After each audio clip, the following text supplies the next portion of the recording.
It was a crisp autumn evening when Emma and Jake decided to explore the old forest on the outskirts of their small town. The two had been best friends since childhood, and their shared love for adventure often led them to places others dared not go. The forest, known locally as the Whispering Woods, was infamous for its eerie reputation.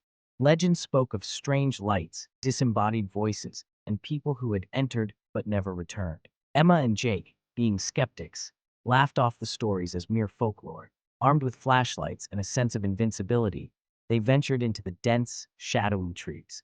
At first, the woods seemed ordinary, just a quiet, peaceful place. But as they walked deeper, the air grew colder, and the sounds of the forest faded into an unnatural silence. The only noise was the crunch of leaves beneath their feet. Then they heard it. A faint whisper, barely audible, coming from all directions at once. "Did you hear that?" Emma asked, her voice trembling. "Yeah," Jake replied, trying to sound brave. "Probably just the wind." But the whispers grew louder, more insistent. They seemed to be calling their names.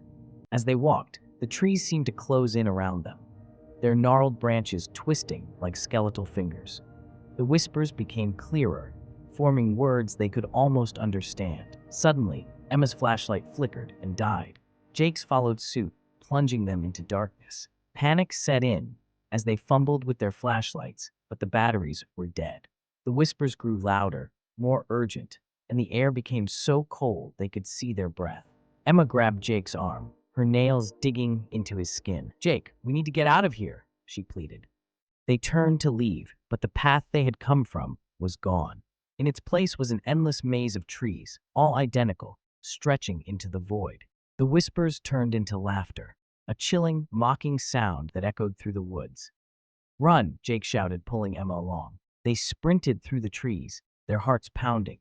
But no matter how far they ran, the forest seemed to stretch on forever. The laughter grew louder, and shadows began to move around them, taking on human-like shapes.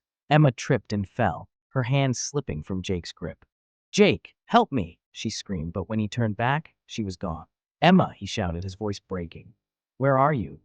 The laughter stopped, and the forest fell silent once more. Jake stood alone, surrounded by darkness. Then he heard Emma's voice, faint and distant, calling his name. He followed it, desperate to find her, but the voice led him deeper into the woods. Finally, he stumbled into a clearing. In the center stood an ancient, gnarled tree, its branches twisted into the shape of a face. At its base lay Emma, unconscious. Jake rushed to her side, but as he knelt down, the tree's eyes opened, glowing with an unnatural light.